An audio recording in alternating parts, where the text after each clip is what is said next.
concern, and didn't see anything. My Earth ending, let's put it that way, December 2012. More of the same of what we've already been experiencing, perhaps becoming a little bit more severe, but not Earth ending. Yeah, that's very similar to actually what the psychic twins saw and Lynn Buchanan as well. What are your greatest challenges, given that you're so far along in your craft, your ability, and also as a teacher? The fact that very few people out in the community know what remote viewing is. There has not been this is why I value programs such as yours. Thank you. That are educating people about remote viewing. Whenever you see something on remote viewing on national television or radio, the conventional programs, it's usually ridiculing it, bringing in a skeptic and pointing out that this is all rubbish. So partly and I don't listen to the skeptics, I just move on and I do my own thing. So public education is a big block. When people hear about remote viewing, they think it has something to do with satellites or recreational vehicles. What about people being afraid that if this becomes too prevalent, there'll be no privacy? That's a theory, but I really haven't come up against that in any tangible way. How about the fact that everything is accessible concerning people? That's only a problem for people who have secrets that they don't want shared. But again, there's an ethics in remote viewing. I can be doing a remote viewing and pick up something about a person or a group that they wouldn't want shared, and that's okay, that I don't share it. It's not the ability to access the information, it's what you do with it. I like that you say that. Yeah, you have to act responsibly and ethically. There are some remote viewers who have done non-local access of information outside of Earth, like what you've done with the rings of Saturn. And I think the profound thing is that it doesn't really matter where you're viewing. It doesn't have to be here. It doesn't have to have the same geography as here. Can you explain a little more about that? Because that can seem so way out that it would be unreal for a lot of people to imagine. But why doesn't it matter where you're looking? In the remote viewing field, esoteric types of targets like off-planet and alternative universes, etc., have been taboo, mainly because they are controversial and not accepted by science.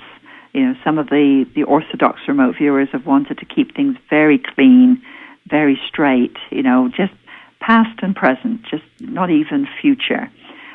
So people like myself who are perhaps a little braver and are able to go off-planet and view things outside of this Earth. It's all part of our environment. We are part of the universe. We're part of the constellations. We are, we're not this tiny little isolated marble. We are part of a much huger, bigger picture. And so why not go and take a look at our neighbors? That's my attitude. Have you ever gone to the moon? Uh-huh. Well, can you talk about it? Sure. In fact, we did this during a class back in, it was 94, and as a fun project, doing ERV, the Extended Remote Viewing, Altered State, the tasking was go to the moon, go to the back of the moon, see what's there. And what we perceived were some really odd, unusual structures, vegetation, odd things that, if you look at it from a distance, you don't see much, but when you actually get down on the surface, this is what the viewers were coming back with. It was a front-loaded project. It wasn't blind. But then years later, I saw what Ingo Swann had perceived about the moon, and what we had perceived was very similar. So, and I still have all those sketches. I've been to Europa, been to a lot of other planets, of course, the rings of Saturn. And what's interesting is, it's very rare that you can ever find photos of the back of the moon. Why? Why? That's my question. Why? That's a great question. Yeah, I'd like an answer. What's your sense? I feel that there's more there than we have been told. Because at one time, Clementine, which was a lunar probe, circled the moon many, many, many times, taking pictures of the whole moon. And at one time, you could actually buy globes of the moon with the whole back and front illustrated. But you can't find those now. And of course, John Lear has NASA photos from way back of the surface of the moon, which now when you get those same photos, they don't show the anomalies that he found.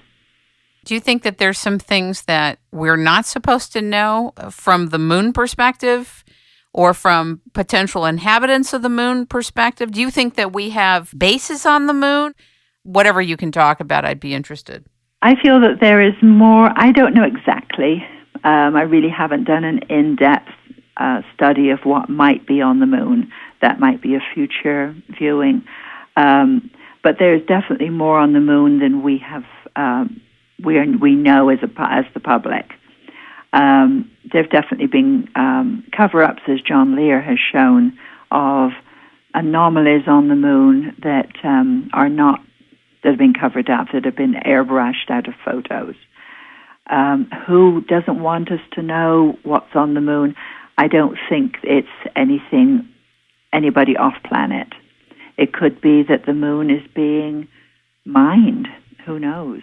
It could be that we're there already. Why haven't we gone back to the moon in many, many years? Why haven't there been any landings on the moon? Why has the space program been halted? There's a lot happening that I really don't know any answers for. Do you think that all remote viewers at your level are monitored? I think so. I think at some level, yeah. Viewers like myself have a skill that we can put to practical use. I try and stay within certain guidelines. I wanted to talk a little bit about a colleague of mine, Prudence Calabrese, and I think was a little bit imprudent at times. She would take classes and task the class with, what is the government's next big secret? And got herself into trouble. And eventually she dropped out of the field. And I know from colleagues' comments that she was definitely under scrutiny and eventually dropped out. So I try and be as discreet as I can, and I work with lots of different groups, and I try and stay within certain boundaries. When do you think you will have another training in the United States? Do you think it'll be after, or might you do one before you go to Australia? There's a possibility of doing one in September here in Boulder City, but that would depend on student availability. I don't have set classes, organized classes. I train people that approach me and say, hey, there's a couple of us or a group of us that would like to come out and train with you, or would you like to come out and train us in our location? So I'm always open to that. October is kind of busy, but from then on, and particularly in the new year, I'm open to giving training courses. I'm very excited to have you back on the show. Is there anything else you'd like to say? Just that I'm very happy to be here, and I thank you very much for promoting remote viewing and giving an understanding to the public about what this is. Oh, it's my pleasure. I think it's one of the most fascinating discoveries ever. It's a portal to everything. And so I thank you so much for being our guest, for coming back, for taking your time, for the remote viewing work that you're doing and the training that you're doing. Ladies and gentlemen, we have been talking with, learning from, and listening to remote viewer Angela Smith. If you would like to get a hold of her, you can go to mindwiseconsulting.com. Remember, there's 2 classes back-to-back in Australia in mid-October. If you take her class, you can pick up her book, Remote Perceptions, Out-of-Body Experiences, Remote Viewing, and Other Normal Abilities. Thanks for being here, Angela. Thank you, Kim.